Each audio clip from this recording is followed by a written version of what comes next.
जगत सारा क्षणिक है और आत्मा एक नित्य है। आत्मा का अनुभव बस एकमात्र नित्य है।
चैतन्य स्वभावी भगवान आत्मा अनादि अनंत शुद्ध चैतन्य मात्र है। ज्ञान मात्र है। मैं शुद्ध चैतन्य मात्र, ज्ञान मात्र, भगवान आत्मा हूँ। प्रति समय यह जागृति बनी रहे, इस जागृति का नाम धर्म है। देह की प्रत्येक क्रिया के काल में और विकल्पों के बहते प्रवाह के काल में ज्ञानी को प्रति समय यह जागृति रहती है कि मैं चैतन्य तत्व इस देह की किसी भी क्रिया में और विकल्पों के बहते प्रवाह में कहीं भी मिला नहीं हूँ। ऐसा शुद्ध चैतन्य तत्व मैं हूँ।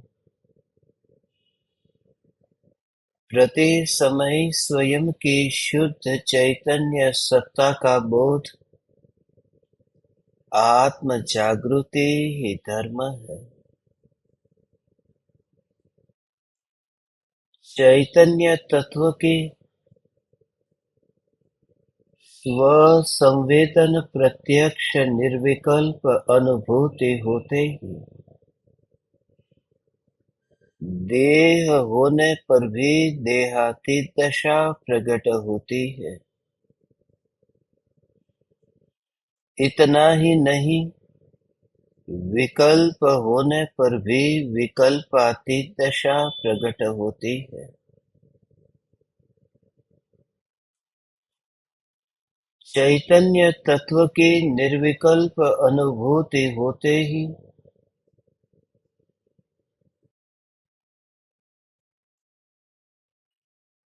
परमाणुओं का बंध तो होता है, मगर अनुभूति में बंध का या अबंध का विकल्प नहीं होता है।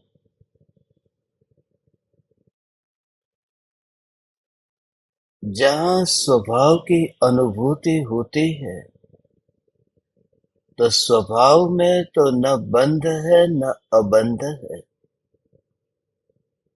बंध भी एक दृष्टि है और अबंध भी एक दृष्टि है। अनुभूति आत्मा का स्वभाव है। अनुभूति दृष्टि नहीं है, अनुभूति स्वभाव है। स्वभाव उसे ही कहते हैं जिसे दृष्टि की जरूरत नहीं है। स्वभाव उसे ही कहते हैं यदि कोई उसे स्वीकार करे या न करे, उस सत्ता का व्यय न होगा, वह सत्ता अलिप्त रहेगी। यह अलिप्त चैतन्य सत्ता ही मैं हूँ। यद्यपि निर्विकल्प अनुभूति होने पर यह यथार्थ प्रतीति होती है, मगर अनुभूति से पूर्व आत्मार्थी कषाय रहित होने से पहले मंद कषाई होता है। इसलिए क्योंकि कषायों की मंदता के बिना निर्विकल्प अनुभूति तो दूर, निर्विकल्प अनुभूति की पुकार सुनने का भाव भी नहीं आता। भावलिंगी मुनिराज जो छठे सातवें गुणस्थान में झूलते हैं, उन भावलिंगी मुनिराज का जो स्वरूप है, छठा और सातवां ये दो गुणस्थान है। छठे गुणस्थान में भी तीन कषाय चौकड़ी के उदय का अभाव है। सातवें गुणस्थान में भी तीन कषाय चौकड़ी के उदय का अभाव है। एक कषाय चौकड़ी का उदय है, संजुलन कषाय चौकड़ी का उदय। फिर कभी छठा और कभी सातवां, ऐसा भेद क्यों? छठे में है तो भी संजुलन कषाय का उदय है, सातवें में है तो भी संजुलन कषाय का उदय है। इसलिए ये भेद है क्योंकि छठे गुणस्थान में संजुलन कषाय का तीव्र उदय होता है और सातवें गुणस्थान में संजुलन कषाय का मंद उदय होता है। तीव्र उदय के काल में उस प्रमाद को रोका नहीं जा सकता जो स्वरूप की अनुभूति में बाधक बनने वाला ये प्रमाद है। इसलिए तो छठे गुणस्थान को प्रमत्त वीरत गुणस्थान कहते हैं। है व्रत का गुणस्थान फिर भी प्रमाद है। प्रमाद के साथ में व्रत है। प्रमाद का अर्थ है कि उस समय पर में मत्त है। प्रमाद का अर्थ है कि उस समय भी उपयोग पर में है। प्रमाद माने आलस। और छठे गुणस्थान उस गुणस्थान में कि जहां चलते फिरते सिद्ध परमात्मा कहते हैं, उन चलते फिरते सिद्ध परमात्मा के गुणस्थान में भी प्रमाद कैसा? स्वरूप में स्थिर होने का प्रमाद है। निर्विकल्प अनुभूति न होना, यही तो प्रमाद है। और सातवें गुणस्थान में अप्रमाद है क्योंकि निर्विकल्प अनुभूति हुई। देव दर्शन, भगवान की पूजा भक्ति, ये सब तो छठे गुणस्थान में होता है। यद्यपि वह अष्ट द्रव्यों से पूजा नहीं होती, मगर भावों से तो वितरागी परमात्मा की पूजा होती है। मगर उस छठे गुणस्थान में कषाय भावों की मंदता है, मगर संचलन कषाय का उदय तीव्र है। ऐसा तीव्र उदय चलता है कि आत्म स्वरूप में लीन नहीं हो पाते। सातवें गुणस्थान में फिर लीन होते हैं।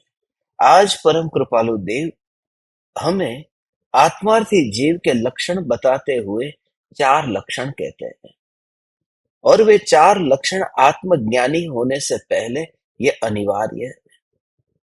सबसे पहला लक्षण, पहले हम गाथा को पढ़ लेते हैं आज और फिर उन चार लक्षणों की गहराई में जाते हैं। 38वीं गाथा है आत्मसिद्धि शास्त्र की।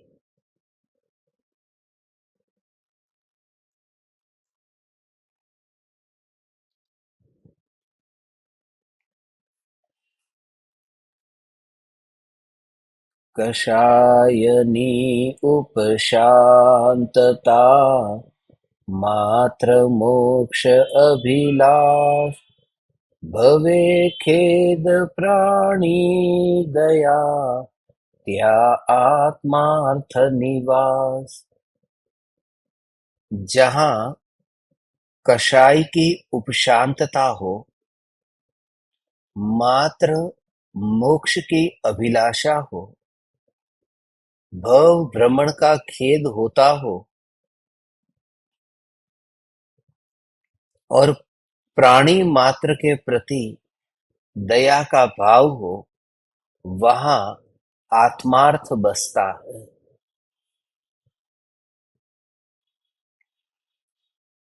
आत्मार्थी जीव उसे कहते हैं जहां कषाय की उपशांतता हो। आत्मानुभवी की बात नहीं है, कषाय की उपशांतता। तीव्र कषाय का जो भाव है, उस तीव्र कषाय के भाव में चैतन्य तत्व की पुकार सुनने का भाव भी नहीं आता।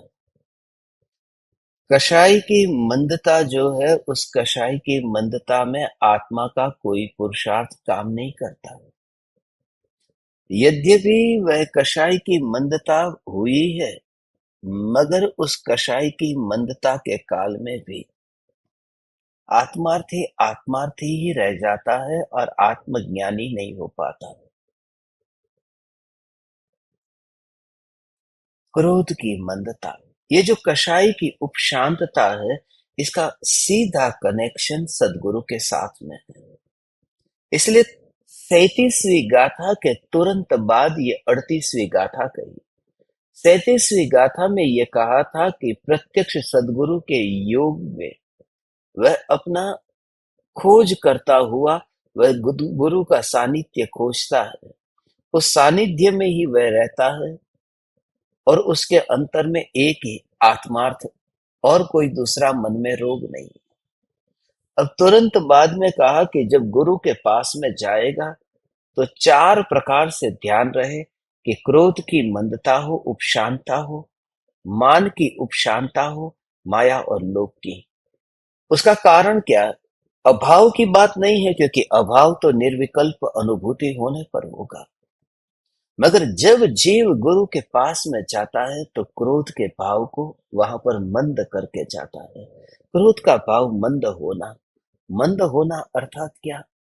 कि जिस समय गुरु ये कहे कि मैं ध्रुव चैतन्य परमात्मा, तो गुरु के प्रति क्रोध न आना कि क्या यह आत्मा, परमात्मा, चैतन्य, ये सब क्या लगा कर रखा है। ये क्रोध न आना, विरोध न होना, और शांत चित्त से गुरु की पुकार को सुनना। उसके बिना आत्मार्थी नहीं हो सकता। यदि कोई विषय समझ में न आए तो ये न कहे कि ये विषय झूठा है। यदि कोई विषय अपनी मान्यता के बिल्कुल विपरीत हो तो ये न कहे कि मैं इसे नहीं मानता। वह मारीची न हो जाए, वह जिज्ञासु होकर के बस वहां बैठा है, अपना पात्र खाली रख करके बस वह बैठा है, और सहज ही वहां से जो बरसात होती है वह पात्र में वहां पानी भर जाता है, मगर विरोध नहीं करता। एक जगह उसने खाली छोड़ी है जहां क्रोध नहीं होता, वह उसे सुन लेता है। क्योंकि ये बात ऐसी है कि संसार की हमारी जो दिन प्रतिदिन होने वाली ये जो क्रिया है, हमारी दिनचर्या है, उससे बिल्कुल अलग बात है। गुरु कहेंगे कि क्या मिथ्यात्व का पोषण करते रहते हो और क्रियाकांड क्रियाकांड क्रियाकांड में ही अटके हो, तो उस समय क्रोध नहीं आएगा। हे ज्ञान दीपक, उस समय वह चिंतन करता है, सत्य क्या है? क्या मैं वास्तव में उस क्रियाकांड में अटका हूं? क्या मैं मिथ्यात्व का पोषण कर रहा हूं? गुरु की बात सुन करके विरोध नहीं करता, उसे उल्टी नहीं हो जाती। सीधी सी बात है, उल्टी नहीं होती। उल्टी का अर्थ है जो खाया अभी पेट में गया, सीधा ही बाहर निकल गया। जैसे ही सुना कि मैं भगवान आत्मा, और वहां तर्क वितर्क कुतर्क करने लगा गुरु के सामने, वह काम उसने बंद कर दिया। जिज्ञासु होकर के इतनी उत्कंठा से बैठता है क्योंकि पाना है। इंतजार करता है, धैर्य है, क्योंकि ये मार्ग धैर्य का, जल्दबाजी का नहीं है। जल्दबाजी का नहीं है। सब्जी खरीदने के लिए बाजार में गए, 2 मिनट 5 मिनट में सब्जी खरीद कर आ जाते हैं। मगर सोना चांदी जवारात खरीदने के लिए यदि तुम जवेरी बाजार में जाते हो तो तुम 2-5 मिनट में वापस नहीं आते।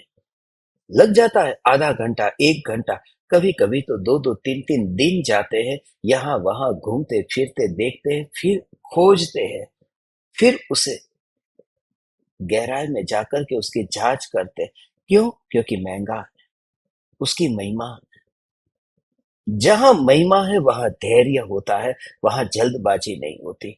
इसलिए वह उल्टे नहीं कर देता, भले धीरे धीरे। इसलिए गुरु के पास भी वह कला है, वह एक एक कण कण उसके मुंह में डालता है, एक साथ में नहीं डालता। यद्यपि उनकी करुणा बहुत है, मगर उन करुणाओं के कारण एक साथ में वह वाणी निकले, सामने वाले की शक्ति तो अभी हो।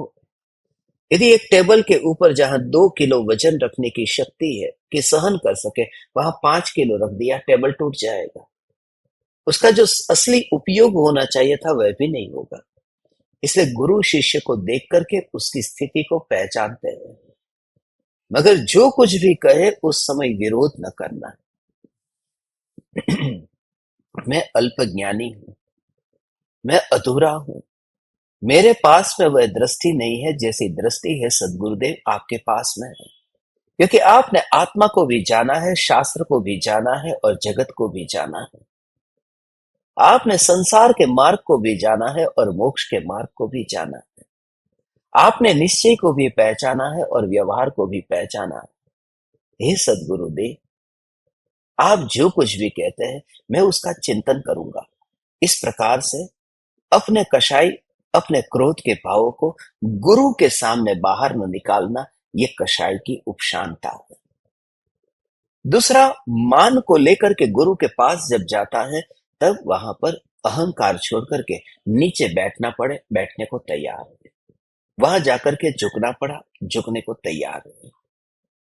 यदि गुरु ने उसे सम्मान न दिया, ऊंचा आसन न दिया, यदि नाम के आगे, नाम के पीछे, यदि मान के पोषण ऐसे कोई शब्द का उपयोग न किया, कोई सम्मान न दिया, तो भी तैयार।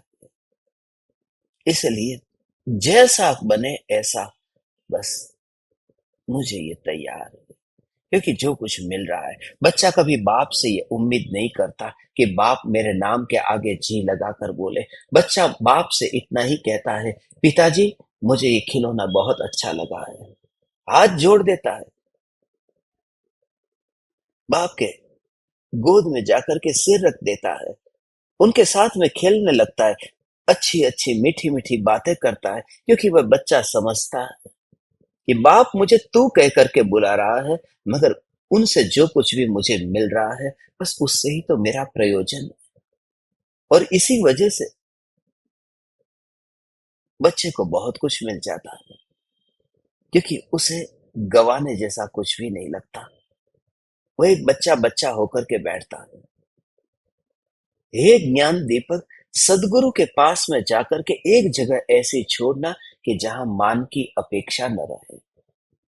यदि घर परिवार में, यदि तू सास है तो बहू से मान की उम्मीद है, यदि तू बाप है तो बेटे से मान की उम्मीद है। बाहर के जगत में कहीं ना कहीं से मान चाहिए, मगर मैं गुरु के पास गया, वहां बस एक जगह पर मैंने ये भूल ही गया कि मैं कितने धन वाला हूं, मेरे पास में कितना ज्ञान है, मेरा रूप कैसा है, मेरा बल कैसा है, मेरी प्रभुता, मेरा वैभव, ये सब कुछ बोल करके बस, और भूतकाल को बिल्कुल ही स्मरण में लाए बिना, विकल्प हुए बिना।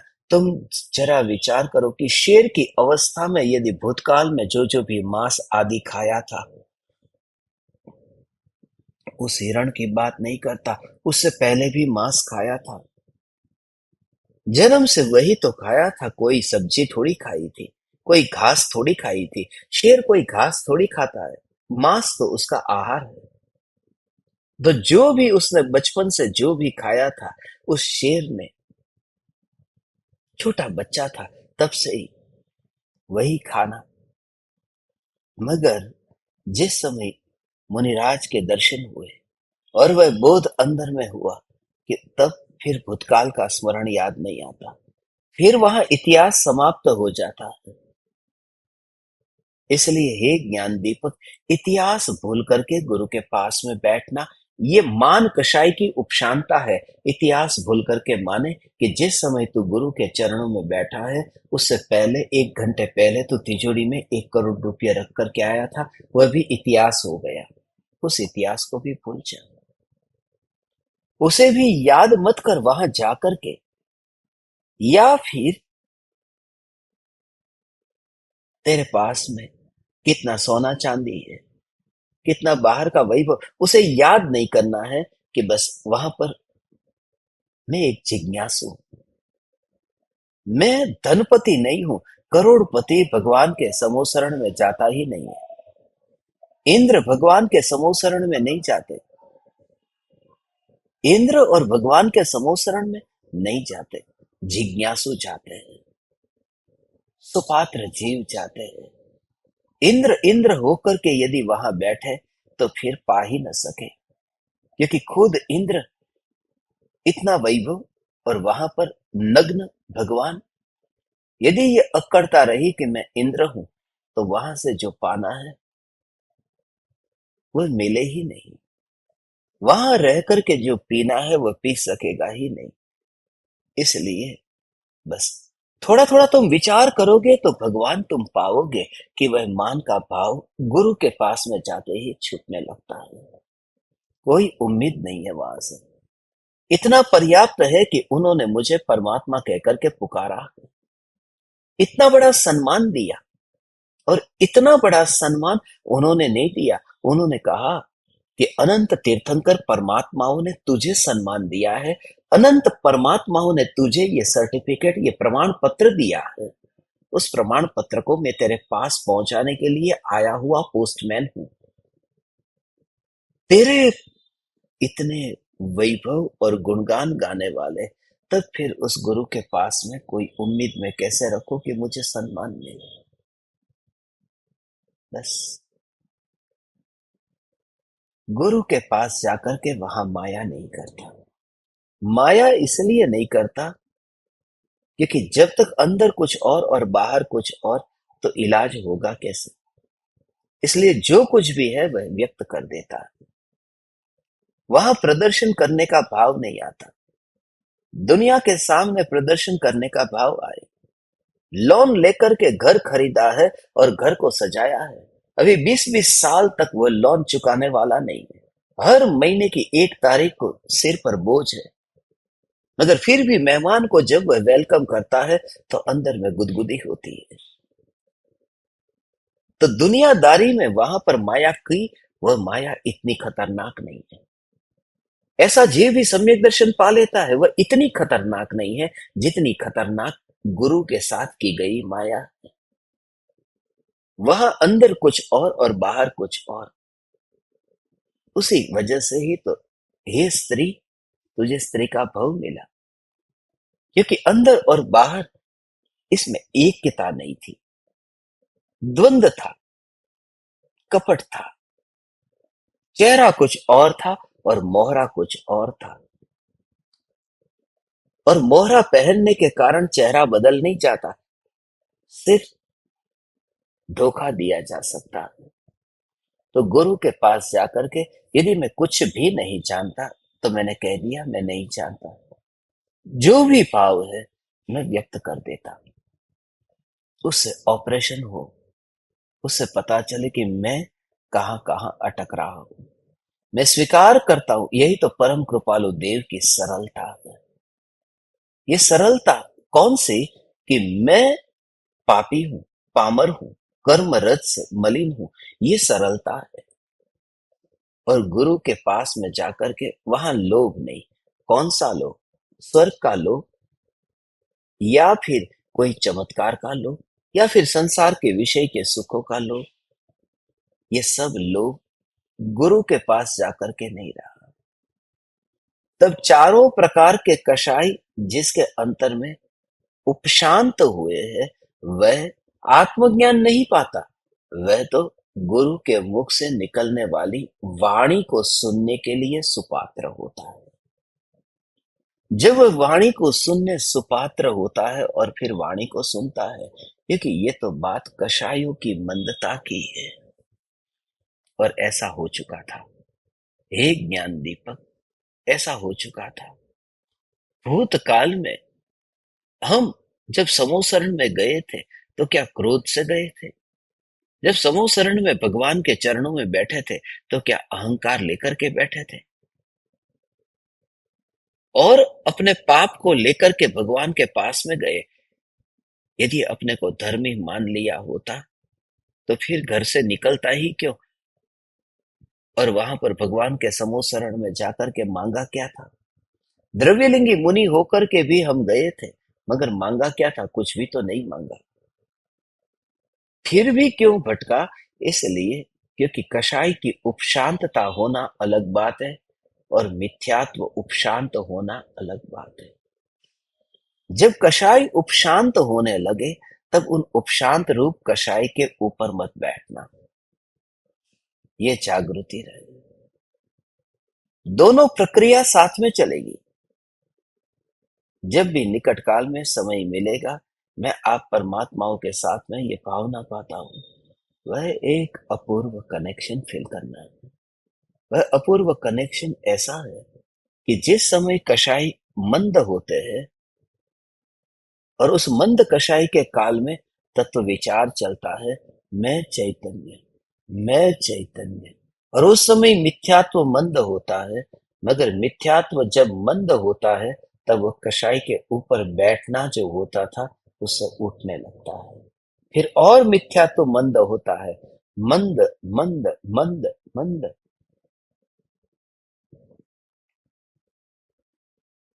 ये प्रयोग है। जिस समय तत्व विचार चले और कषाय भावों की मंदता हो तो उस मंद कषाय के साथ में नहीं बैठता। इसलिए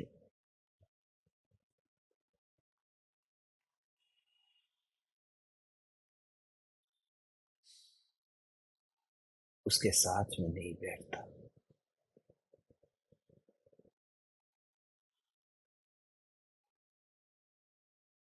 भीतर में जो ज्ञान की अनुभूति पर ही पूरा जोर रहता है। कषायों की मंदता के ऊपर बैठे तो स्वभाव की अनुभूति से वंचित रहे। जो मछली पानी के अंदर है और ऊपर जो काई जमी हुई है, वह काई जो जमी हुई है वो थोड़ी पतली होने लगे, फिर पतली होने लगे, मगर मछली को चाहिए कि वह मछली उस काई के ऊपर जाकर के न बैठे। मछली को ये जागृति रहे कि पानी ही उसका जीवन है। ऊपर जो काई जमी हुई थी, जो मोटी थी, अब पतली हुई है, मगर वह पतली काई मेरा जीवन नहीं है। न मोटी न पतली, मेरा जीवन पानी है। ये जो अंतर में ज्ञान की अनुभूति, उस अनुभूति का लक्ष्य एक समय के लिए भी न छूटे। तुम सुनने के लिए जब बैठो और मोबाइल को सामने रख दो, तब तक तो तुम देह के साथ में आ गए, मगर जैसे ही ये वाणी सुनना शुरू हो और कषाय भाव और मंद मंद मंद मंद होने लगे, उस समय तुम्हें मछली की भांति ही ये अनुभव करना है। तुम्हें उस समय यात्रा में बीच में कहीं पर भी मछली जैसे पानी में, नदी के अंदर अंदर वहां पर तैरती है, तालाब में अंदर तैरती है और काई ऊपर जमी हुई है। और जब वह तैरती है, उसका तैरना देखो, उस तैरने के बीच में काई कहीं आती ही नहीं।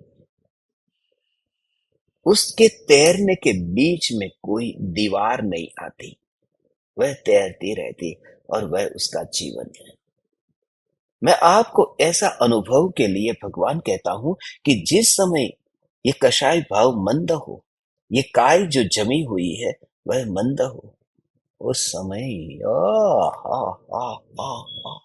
उस समय भी तुझे वह ज्ञान अंदर में जो जानन धारा, उस जानन धारा के बीच में कषाय की मंदता वाली ये दीवार खड़ी नहीं हुई है, धारा चल ही रही है। जानन जानन जानन जानन जानन जानन धारा, उस जानन धारा में do you feel the connection?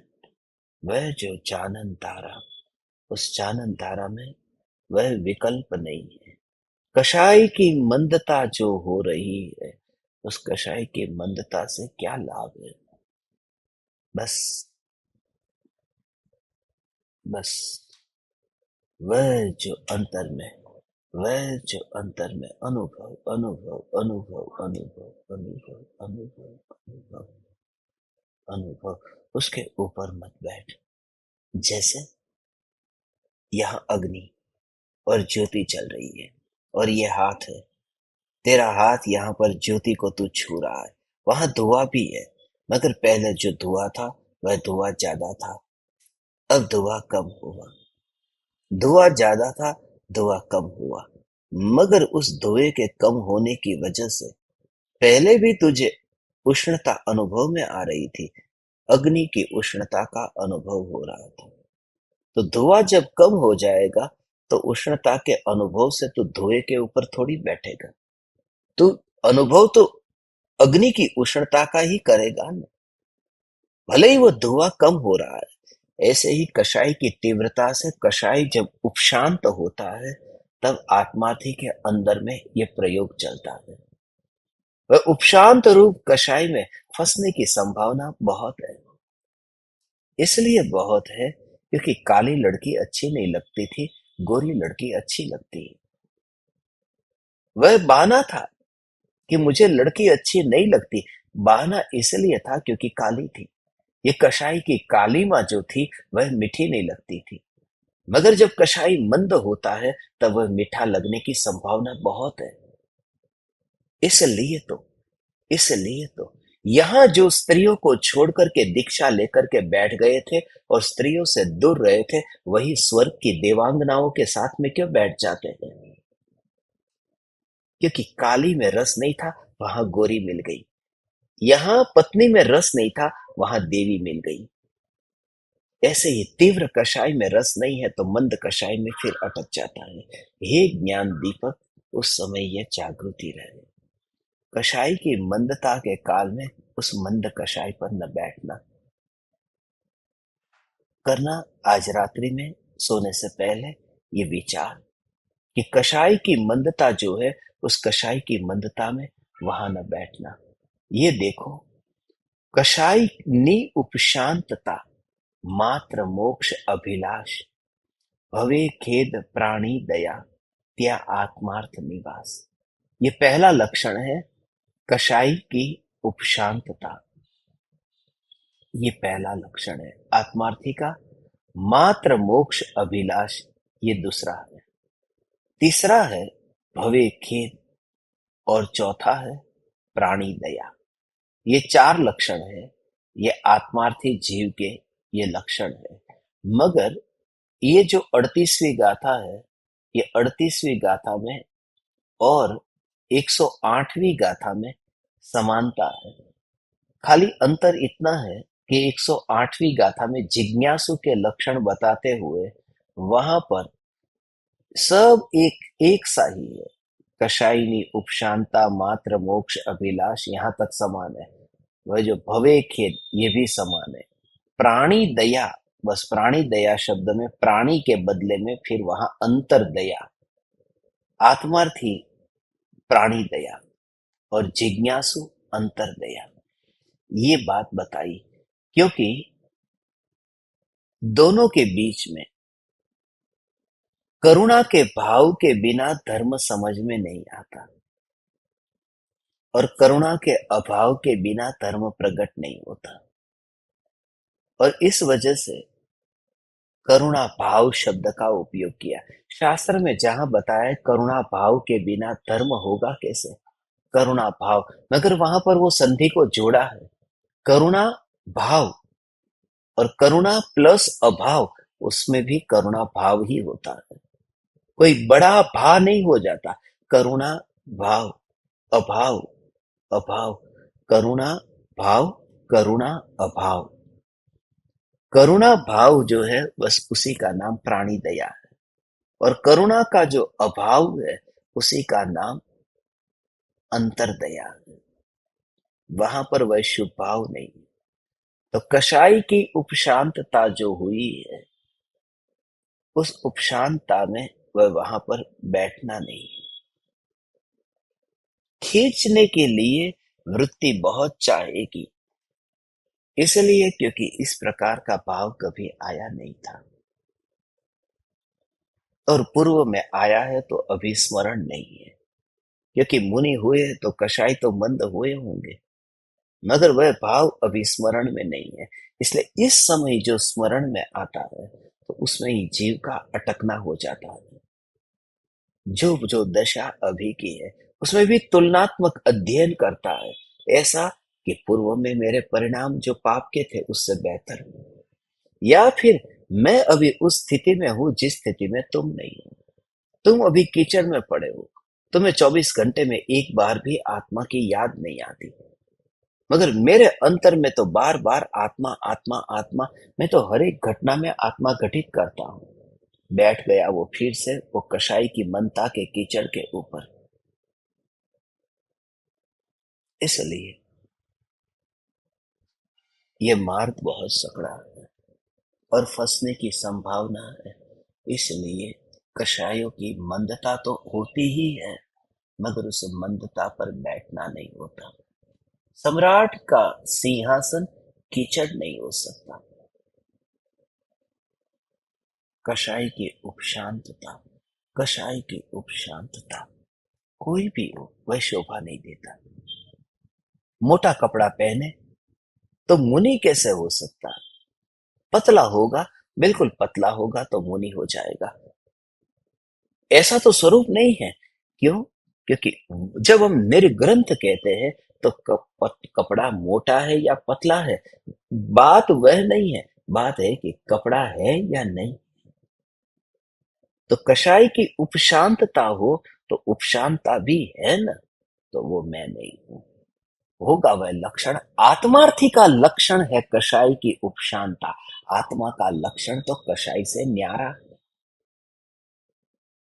आत्मार्थी का लक्षण है पतला कपड़ा, मगर आत्मा का लक्षण है जहां कपड़ा ही नहीं है, कषायों का कपड़ा नहीं है। उस स्थिति तक पहुंचने के लिए ये एक साधन है। एक छलांग न लगा सके इसलिए एक स्टेज है। नॉन स्टॉप न पहुंच सका तो एक ले ओवर लेकर के, स्टॉप ओवर लेकर के, विश्राम करके फिर आगे यात्रा करेगा। इसलिए कषाय की उपशांता मात्र मोक्ष अभिलाष, मोक्ष की अभिलाषा के साथ में गया, उसे और कुछ भी नहीं चाहिए। अंदर में रोम उसके कपने लगते हैं। बस जहां जहां जहां जहां जीवों को देखता है, उन जीवों के बंधन को देखता है और यही भावना पाता है, कब छूटू? क्या ये सब भाव मैंने यहाँ पर लिए होंगे? यदि आत्मा का हित नहीं किया तो यहाँ जन्म लेना पड़ेगा। मुझे तो ये बात बहुत स्मरण में आती है जब गजपंथा के पहाड़ पर वहां पर चींटियों को देखता हूँ, मक्खी मच्छर को देखता हूँ, कहीं पर भी दुनिया के किसी भी कोने में जाकर के जहां पर भी जीव देखा। यहाँ अब बाथरूम में गए, टॉयलेट में गए, अब पब्लिक टॉयलेट में तुम जाओ, वहां पर तुम देखो इतने मच्छर है। तो उन मच्छर को देख करके पता भी नहीं था, मैं तो रास्ते से जा रहा था, हाईवे से गुजर रहा था, और फिर कार थोड़ी देर के लिए रुकी, गए वहां पर बाथरूम, और वहां जाकर के देखा कि छोटे छोटे छोटे छोटे जीव जंतु है। उनको देख करके फिर विचार आता है, यदि ये ज्ञान में ज्ञान की अनुभूति का यदि स्वीकार यदि दृढ़ता से न हुआ, यदि ये स्वीकार दृढ़ता से न हुआ, और यदि ज्ञेयों का वस्त्र पहन करके रखा, यदि ज्ञेयाकार ज्ञान के वस्त्र को ओढ़ करके रखा, तो बस यहां मच्छर में भी जन्म लेना पड़ेगा। उस मच्छर को कैसे कौन बोध देगा? उस मच्छर को कौन बोध देगा कि ये तो ज्ञान में ज्ञान ही अनुभव में आ रहा है? उस चिट्ठी को कौन बोध देगा, उसका नंबर कब लगेगा फिर अब दोबारा, ये वाणी सुनने के लिए वह चिट्ठी कब आएगी समूह शरण में। उस मच्छर को देखते समय तो जहां जहां जहां जहां तुम्हें दे आ हे चैतन्य परमात्मा सूक्ष्म से सूक्ष्म जीव को देख करके एक कब छूटेंगे वे, कब उनका नंबर लगेगा। और मेरा तो नंबर लगा है, मुझे तो मौका मिला और मैं न कर पाया, और इन सब का अब कब आएंगे, कब निकलेंगे। वनस्पति को देख करके, पानी को देख करके कि ये जीव कब निकलेंगे बाहर, उनको कब मौका मिलेगा। तो सभी जीवों के प्रति कहीं पर भी तुम्हें सूक्ष्म जीव दिख जाए तो वहां पर थोड़ी देर के लिए रुक जाना, बैठना, उसे हटाने की कोशिश मत करना। लोग पहले ये करते हैं, उसमें ही उसका घात हो जाता है। अब छोटे सूक्ष्म जीव है, उसको बचाने के लिए गया उंगली से, अब छोटी सी मच्छर को, छोटे मच्छर को बचाने गया और पकड़ने गया कि वो तो दब गया, मर गया। कभी कभी सेवा का भाव करने जाता है और वहीं पर ही मुसीबत हो जाती है। इसलिए मैं ज्यादा आपको ये नहीं कहता कि उस मच्छर को बचाने के लिए पहले तू कर, कभी कभी तू बचाने के चक्कर में ही मार डालेगा। मगर ये काम अवश्य करना कि उस छोटे से मच्छर को देख करके थोड़ी देर विचार करना कि यदि इस प्रकार का, यदि ये जो अभी ये जो देह, उस देह के साथ में भी देखना एक और मच्छर, एक और देह हो जाएगा, समय बहुत लग जाएगा, चिंतन करते करते पता ही नहीं चलेगा, पता ही नहीं चलेगा। ध्यान न आए मगर मंजूर है, यदि इसलिए, यदि तो मंजूर है।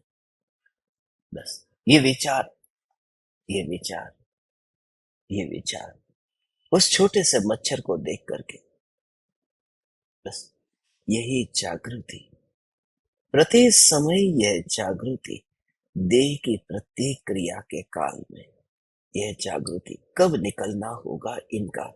और मैं तो यहाँ पर आया हुआ हूँ। आज सुबह ही मैं शिलोंग से गुवाहाटी के एयरपोर्ट के लिए निकला था।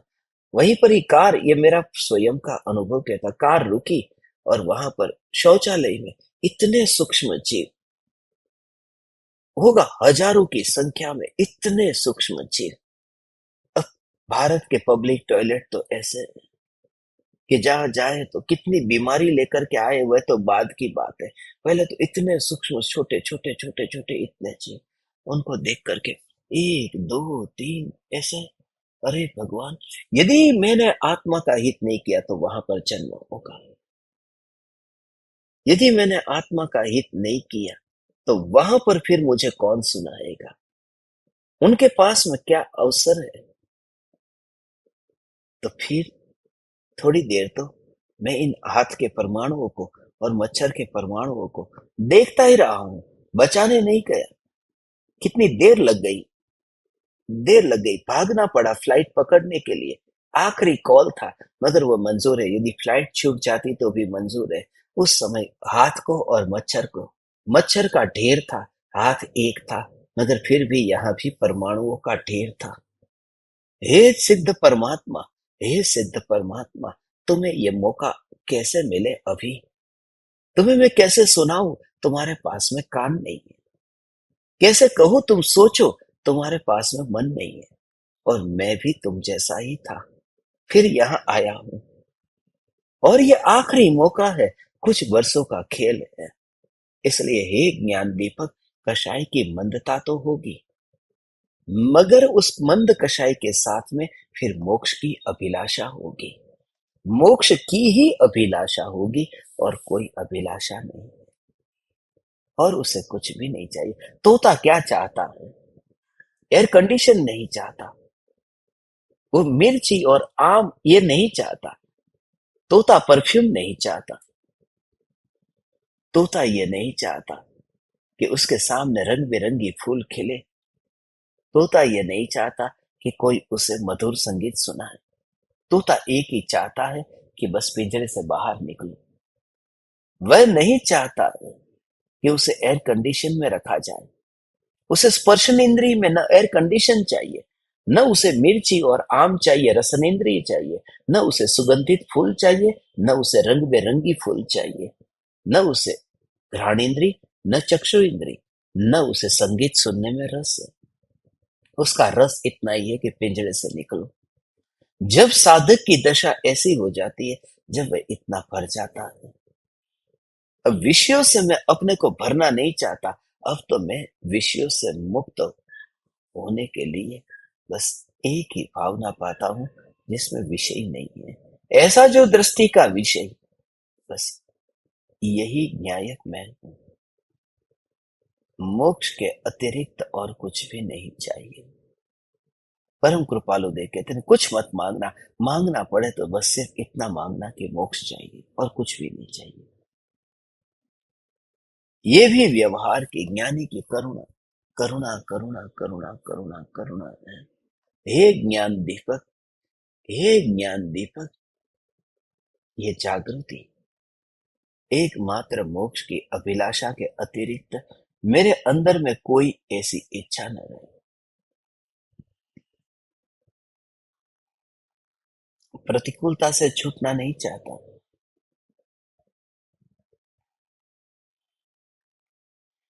अनुकूलता से छूटना नहीं चाहता, संयोगों से मुक्त होना नहीं चाहता। सिर्फ ये जो जन्म और मरण है, उस जन्म और मरण से भी छूटना नहीं चाहता। सिर्फ इतना ही है कि मैं अपने से दूर नहीं रह सकता।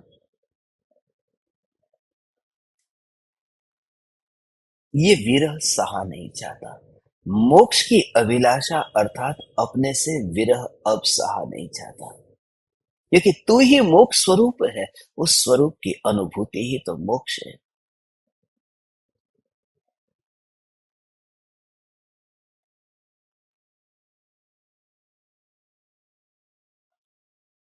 अब यहीं पर ही संसार दिखता है। ओ हो। हे ज्ञान दीपक, हे ज्ञान दीपक, ऐसा अंतर में चैतन्य चैतन्य चैतन्य चैतन्य चैतन्य चैतन्य ज्ञेयाकार ज्ञान, ऐसे ज्ञान में ही ये संसार ज्ञेयाकार ज्ञान, ज्ञेयाकार ज्ञान, मैं मोक्ष को चाहता हूं, अर्थात ज्ञेयों को यहाँ पर न देखना, यही मोक्ष की भावना है।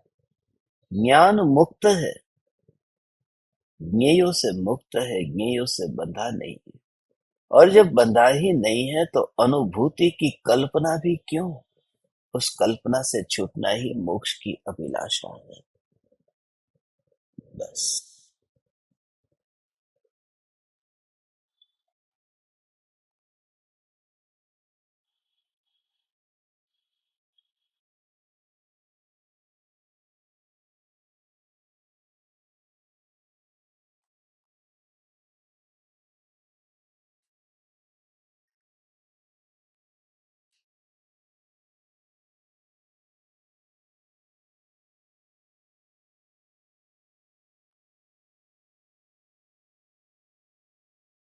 मोक्ष स्वभाव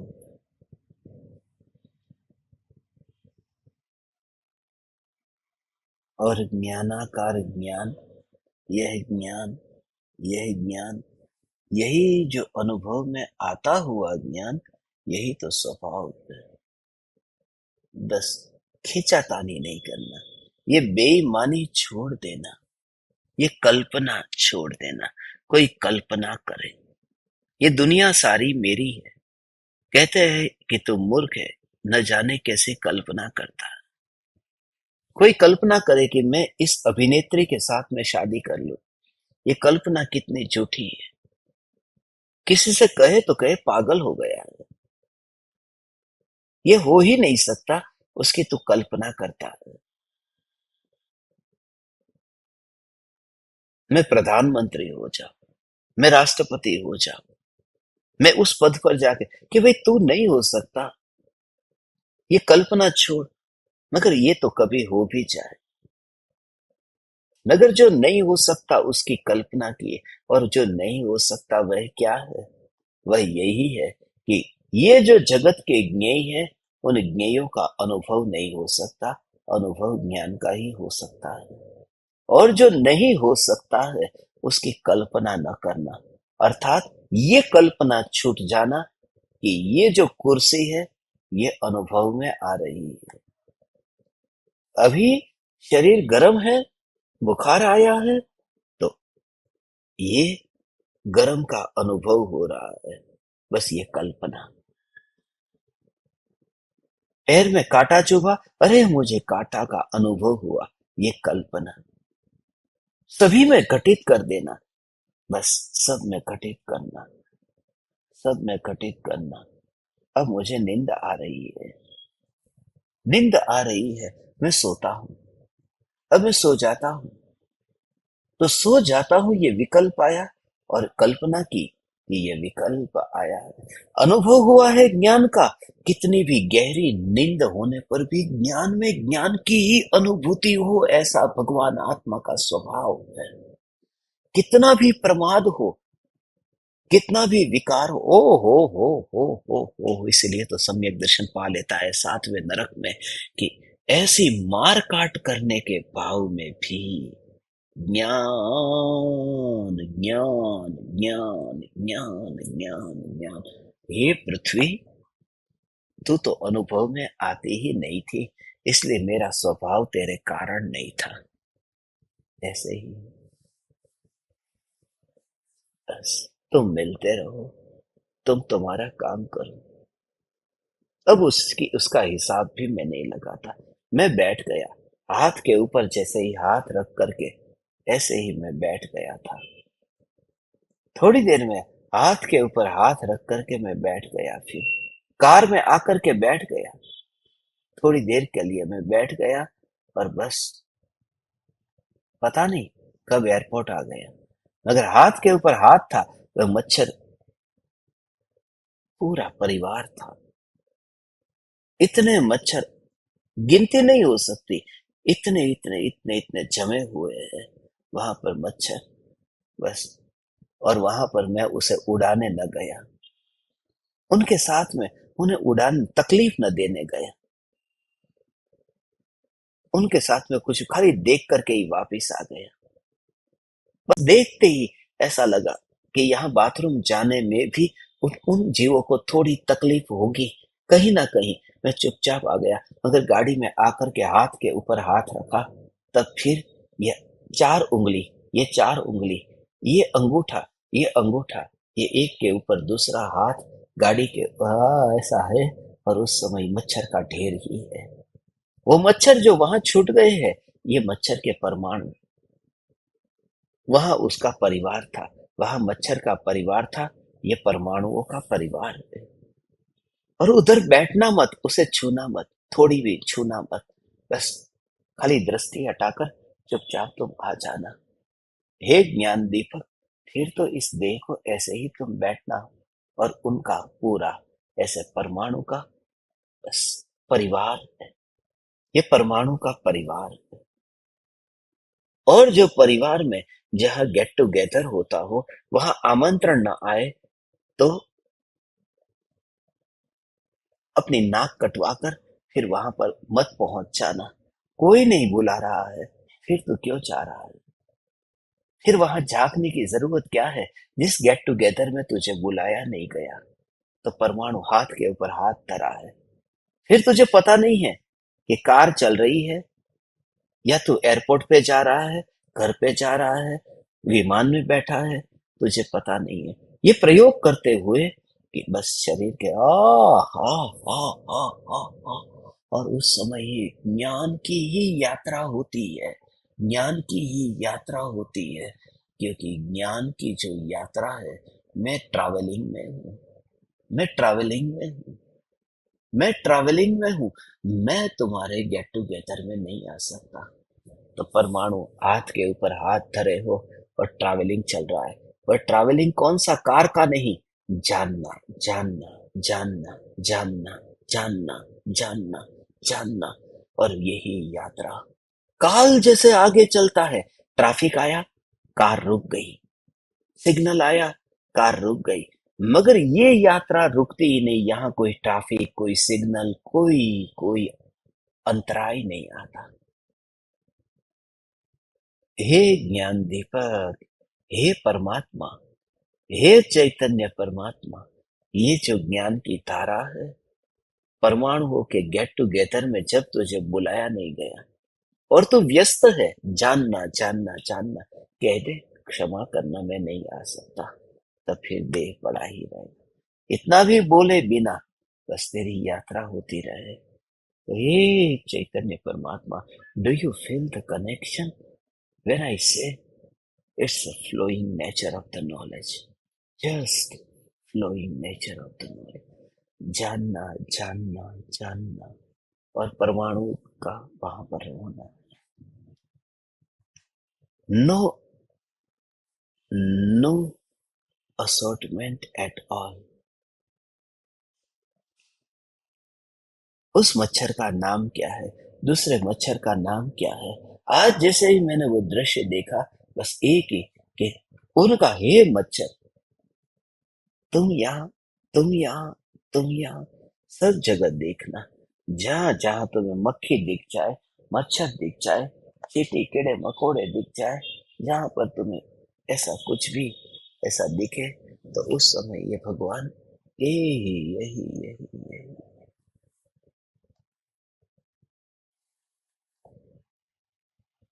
आह,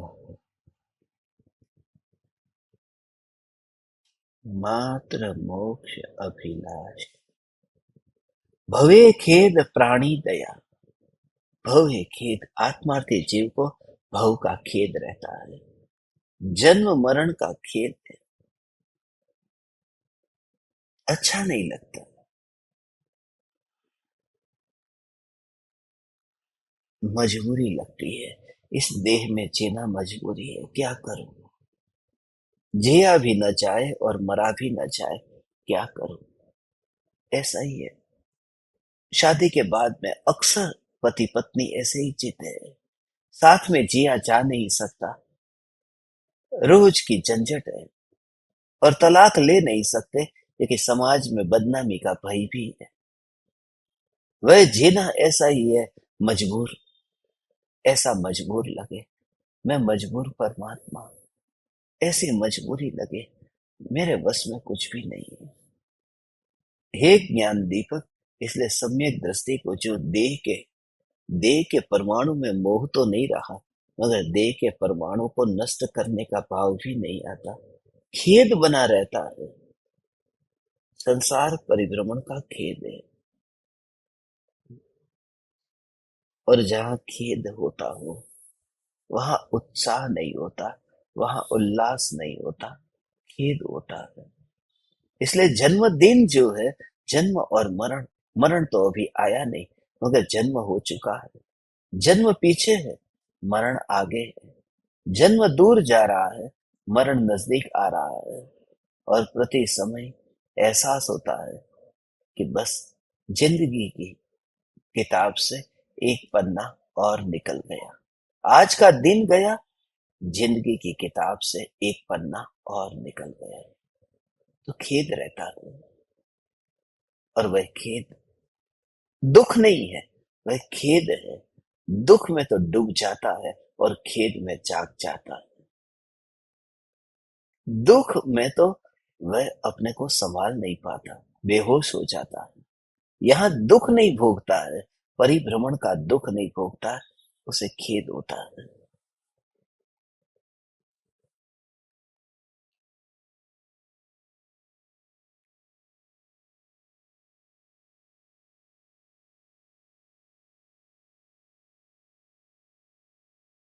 हवे खेद, प्राणी दया, प्राणी के प्रति दया। जहां प्राण है, उन सभी के प्रति दया। प्राणी शब्द का उपयोग किया है ने, तो देह बीच में आएगा। सभी प्राणी आ गए, प्राणी के प्रति दया। इसलिए मेरे द्वारा किसी भी जीव को पीड़ा न पहुंचे, ये प्राणी दया। आज जैन समाज में भी, जैन कुल में जन्मे हुए भी समझ में नहीं आता। कल एक बच्चे ने मुझे प्रामाणिकता से कहा, जैन है जिनके साथ में मैं कल रहा था, उसने उसका जो रेस्टोरेंट है वो रेस्टोरेंट नॉनवेज रेस्टोरेंट है, जैन है। और उसने जो मुझे कहा कि मैं यदि चिकन को नहीं मारूंगा तो कोई दूसरा मारेगा, ये बात उसने कही, प्रामाणिक है। और इतना अच्छा लड़का, उसका स्वभाव इतना अच्छा लगा। यद्यपि उसके अंदर मिथ्या धारणा थी, उसे सच्चा राह उसे मिला नहीं, मगर बहुत प्रामाणिक। और जो आलू प्याज नहीं खाने वाले, उसमें भी जो स्वीकार नहीं होता, वह उसमें देखा। वह स्वीकार ऐसा था, कल मैं गाड़ी में उसके पास में बैठा था और पीछे से किसी ने जोर से टक्कर लगा दी। अब गाड़ी में टक्कर लगी है, खुद की गाड़ी महंगी है, पीछे वाले की गाड़ी को तो कुछ नुकसान हुआ ऐसा लगता नहीं, कोई टेम्पो जैसा होगा। आवाज आई है, मगर उन्होंने क्या कहा? उन्होंने कहा, एंजॉय करो, चलो आगे चलते हैं। बोला क्यों? बोले उतरने से लाभ क्या है? कि जो टक्कर लग गई वो तो लग गई, उसमें तो कुछ हो नहीं सकता, और पीछे वाला कुछ 1 रुपया देने वाला है नहीं, तो जो खर्चा है वो हमें ही करना है। छोटा खर्चा होगा तो मेरे अपने पैसे से कर लूंगा, बड़ा खर्चा होगा तो इंश्योरेंस से करा लूंगा। मगर अब हो क्या सकता है, जब टक्कर लगी गई है, अब देखने भी जाऊं तो क्या, वो बोले देखना भी नहीं मेरे को, अभी देख लेंगे बाद में अपन, अभी अपन टूर कर लेते, बाद में देख लेंगे। जो भी घिस गया होगा, जो भी रंग गया होगा, जो भी गड्ढा हो गया होगा, धब्बा लग गया होगा, जो भी, वो बात मुझे ऐसी प्रैक्टिकल लगी। कभी कभी मांस का व्यापार करने वाले भी कुछ ऐसी बातें कह देते हैं। मैंने उसे कहा, बोले मैं चिकन को नहीं मारूंगा तो कोई और मारेगा, इसलिए मैं खुद नहीं खाता, मगर रेस्टोरेंट में मैं ये रखता हूं। मैंने कहा कि तुम नहीं खाते, ठीक है, मगर तुम इसमें भागीदार तो हुए ना, तुम्हारे भाव तो है ना। बोले मैं नहीं मारता तो कोई दूसरा मारता, बात तो सच है। तुम नहीं मारते तो कोई दूसरा मारता, इसका मतलब ये थोड़ी है कि तुम मारो। आज तुम जहर नहीं पियोगे तो कोई दूसरा भी जहर पिएगा ना, बाजार में जहर बिकता है, तो वैसे भी दूसरे पीने वाले थे, इससे बदले में मैंने पी लिया। ऐसा तो नहीं करते ना, कि वैसे भी दूसरे तो पीने ही वाले थे, फिर मैं, वो बात उसको ऐसे जज गई। बोले मैं सोचूंगा, अब ये मैं बंद कर दूंगा, काल आएगा तुम्हारा भी। ऐसा जी, मगर हालत बहुत खराब है। जैन परिवार में जन्मे हुए, और खास करके ऐसे राज्यों में मैं पिछले 1 सप्ताह से ये देख रहा हूं, कुछ पता ही नहीं है। जैन बहुत है, पता ही नहीं है, क्योंकि ना कोई साधु भगवंत, साधु महात्मा कोई यहाँ आते नहीं है, कोई संत पुरुष इधर आते नहीं है, तो पता ही नहीं है।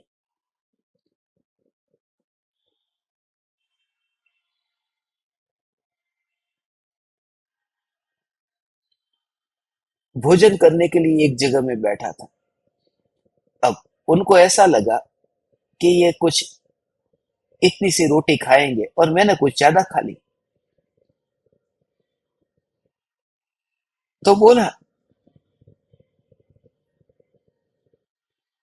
सामने से बोला, अच्छा हुआ आपने दोपहर की और शाम की दोनों टाइम की एक साथ में खा ली, अच्छा हुआ। अभी तो मैं कुछ बोलता नहीं, और वो सामने से, साરું થયું એમ કે બપોરનું ને સાંજનું સાથે જમી લીધું ને તમે? અરે હજી સાંજ વાર છે, આ તો બપોરનું છે બાપू। मगर कुछ पता ही नहीं है, कैसा व्यवहार, कैसा विवेक, क्या करना, कैसा, कोई भी वैयावच की ही नहीं है। मगर उनकी सरलता देख करके एक ओर से मुझे हंसी आ रही, एक और से लग रहा था ये बोल ही दिया है इसने कि शाम का आपने खा लिया अभी दोपहर में ही, अब तो शाम को मिलने वाला नहीं है, तो और फिर मैंने दो खा ली क्योंकि पता चल ही गया था कि शाम को वैसे भी नहीं मिलने वाला, और वास्तव में शाम को नहीं मिला। उन्होंने सामने से बोला, अच्छा हुआ आपका पेट भर गया होगा, आपको ज्यादा फोर्स नहीं करते, हम क्या है बिल्कुल सरल है, स्ट्रेट फॉरवर्ड है। ये हमारा जो राज्य है ना, ये राज्य तो वेस्टर्न कल्चर वाला है, इंडियन कल्चर नहीं है। बांग्लादेश से, मैं बांग्लादेश की बॉर्डर पर यहाँ बैठा हूँ, यहाँ से 1 किलोमीटर बांग्लादेश है, सिर्फ 1 ही किलोमीटर पे। बोले ये इंडिया नहीं है, मतलब पता चल गया ये तो। मगर कभी कभी ऐसे जीव भी इतने सरल होते हैं, वो सरलता की वजह से उनके साथ में रहने का मन भी करता है, उनके साथ में सत्संग करने का भाव आता है। परम कृपालु देव प्राणी दया कहते हैं। प्राणी दया, जिनके अंतर में प्राणियों के प्रति दया का भाव नहीं है। इस पर बहुत गहराई से एक सत्संग विगन पर हो चुका है, उसके बारे में ज्यादा डिटेल में नहीं जाता। आज या कल फिर शायद वो बकरी ईद का दिन, आज मैंने एक तस्वीर मेरे पास में आई थी, वो तस्वीर देख करके आज शाम का खाना फिर खाने का भाव ही नहीं आया। एक तस्वीर जो, इसलिए रात हो गई और मैं आपको दिखाऊं, वो तस्वीर जो थी शायद मोबाइल में थी या लैपटॉप में थी, हाँ इधर ही है। ये तस्वीर जो मैंने देखी,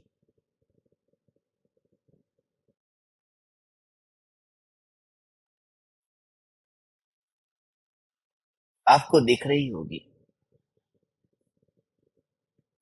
ये जो है, ये बकरी है, ये उसकी, उसका बच्चा है। और बकरी ईद के एक दिन पहले की ये तस्वीर, माँ अपने बच्चे को किस कर रही है, माँ भी मरने वाली है, बच्चा भी मरने वाला है, आखिरी बार दोनों एक दूसरे से मिल रहे हैं। जब ऐसे दृश्य तुम देखो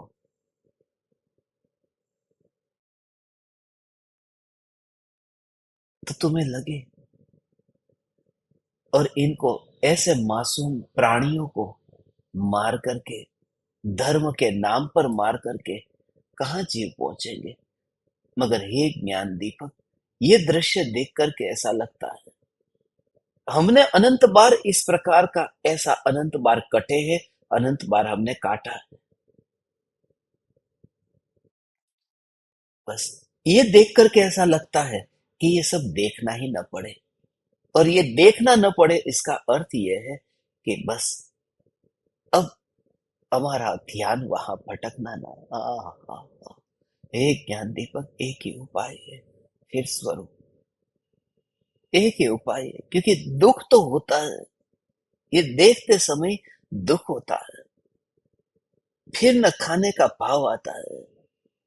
ये दुख तो होता है, मगर दुख भोगते भोगते भी फिर क्या समाधान होगा। इसलिए एक ही उपाय है कि इस दुख को वैराग्य में रूपांतरित कर दो।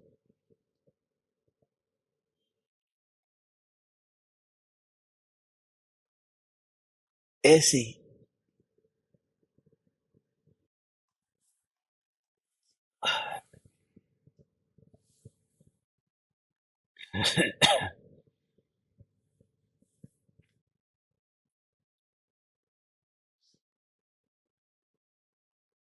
भवे खेद प्राणी दया। इस दुनिया में न जाने करोड़ों जीव ऐसे रोज के, करोड़ों जीव कटते हैं, मरते हैं, ये तो हम देखते नहीं है। हम जहाँ रहते हैं वहां ये दृश्य देखने में नहीं आते, और कभी हम वहां जाते भी नहीं। मगर ये सब दृश्य को देख करके अंदर से वैराग्य आए बिना न रहे कि बस, हे ज्ञान दीपक, बहुत हो चुका, अब एक ही उपाय है, अब मैं बस इन सब से बचने के लिए, इन सब से भागता नहीं हूं, अब बस इन ज्ञेयों से अब लेपायमान हुए बिना ज्ञान में ही स्थिर होता हूं।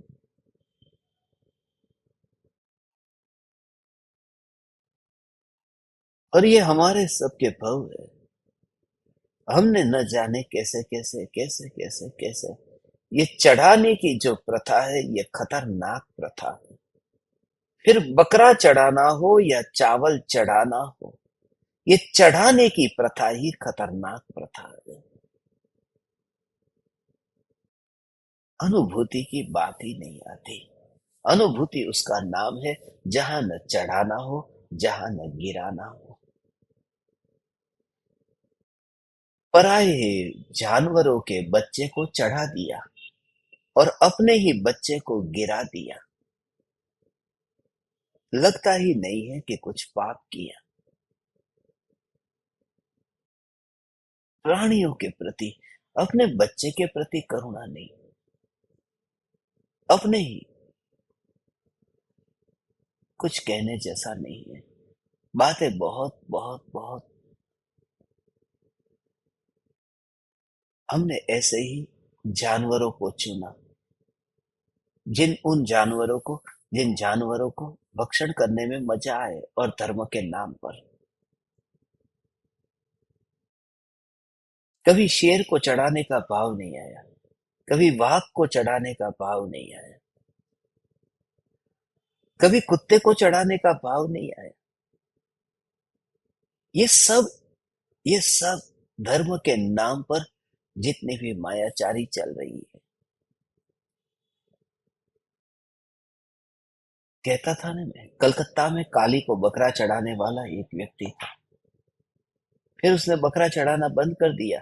उसको मैंने पूछा कि बकरा चढ़ाना बंद कर दिया, अच्छा काम किया, चलो तुमने, अभी अकल तो आई मरने से पहले। उसने कहा कि चढ़ाना बंद इसलिए किया क्योंकि मेरा एक भी दांत नहीं रहा। काली को खुश करने के लिए नहीं, खुद के रस का पोषण करने के लिए। आज तक मैं करता था, नाम काली का देता था। काली इतनी निर्दयी नहीं हो सकती, किसी की जान को लेकर के खुश हो जाती है।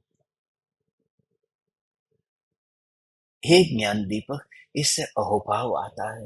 हे चैतन्य परमात्मा, इससे अहोभाव आता है कि हम कितने धन्य भागी हैं कि इन सब झालों से बच करके यहाँ तक आए हैं। इसकी महिमा लाओ तुम। हम इस कलयुग के अंदर, हम इस कलयुग में कहीं ऐसे कुल में पैदा हो गए होते, ऐसी जाति में, ऐसे गांव में, ऐसे परिवार के अंदर कहीं पैदा हो गए होते, हम बच गए हैं। और अभी हमें और करना है, तो बस मरने से पहले ये ज्ञान दीपक, मरने से पहले बस ऐसे ज्ञान में ही समा जाना कि बस अब फिर जन्म लेना ही न पड़े। यहाँ सब देखने के लिए रास्ते से गुजरे और मुर्गे को कटना न देखना पड़े। केवल ज्ञान में झलक जाए तो झलक जाए, वहां राग ही नहीं, द्वेष ही नहीं है। केवल ज्ञान में झलक जाता है, मगर अनुभव तो वहां भी ज्ञान का ही होता है। असली बात यह है कि ज्ञान की अनुभूति। बस ये परमाणु, अब तुम्हें जाना है, वहां जाओ। मैं अपने में गया।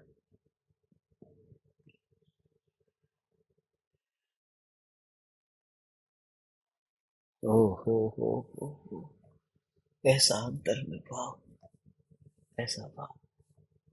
ओ हो, ओ हो। ये सब होता कुछ भी नहीं है, मगर भाव, भाव, भाव। मैं जब पायधुनी से निकलता था ना, मस्जिद बंदर के उस एरिया में, मुंबई के अंदर जो रहते हैं उनको पता है, मुस्लिम लोगों का एरिया है। और वहां पर जब मैं निकलता, पता है कि सुबह निकला हूं और शाम को एक भी बकरा बचने वाला नहीं है, मगर एक ही, मैं जोर जोर से बोलता हुआ निकलता था, चैतन्य, चैतन्य। मुझे पता है कि ये जाएगा, मरेगा, मगर कौन सा बकरा पता नहीं, उसको मैं कैसे कैसे बताऊं, कैसे समझाऊं। छू सकता नहीं, खरीद सकता नहीं, उसे अपने घर ला सकता नहीं, मगर धीरे धीरे चलता।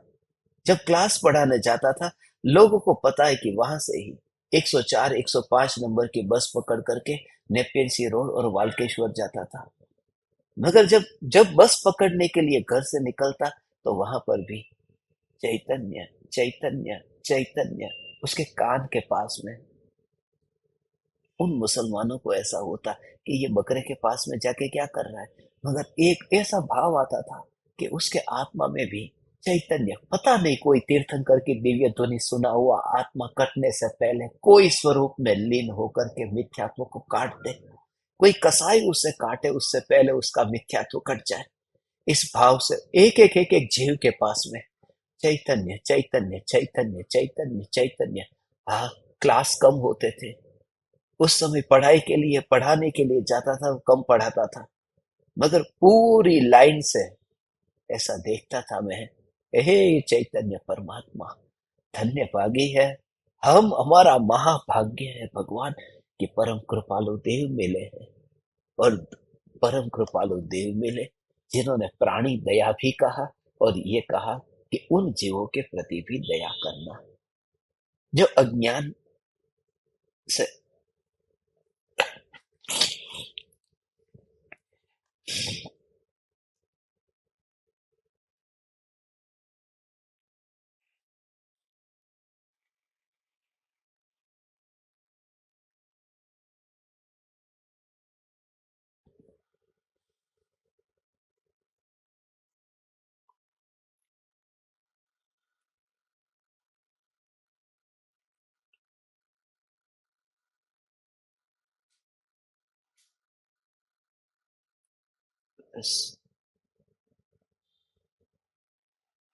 कषायिनी उपशांतता मात्र मोक्ष अभिलाष, भवे खेद प्राणी दया त्या आत्मार्थ निवास।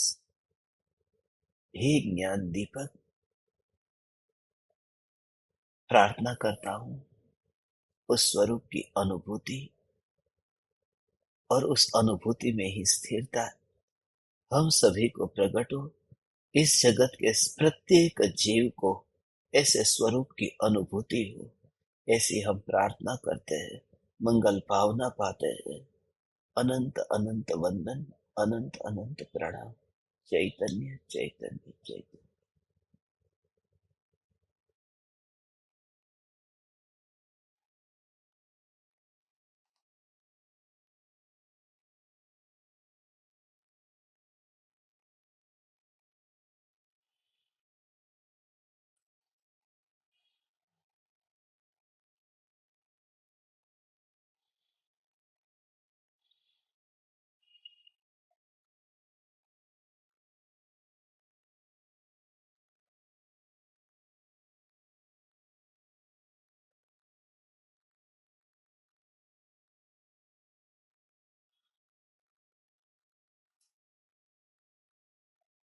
अहो अहो श्री सद्गुरु, करुणा सिंधु अपार,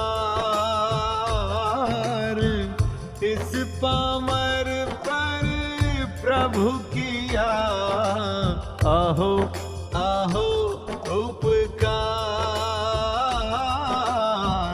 अहो अहो उपकार।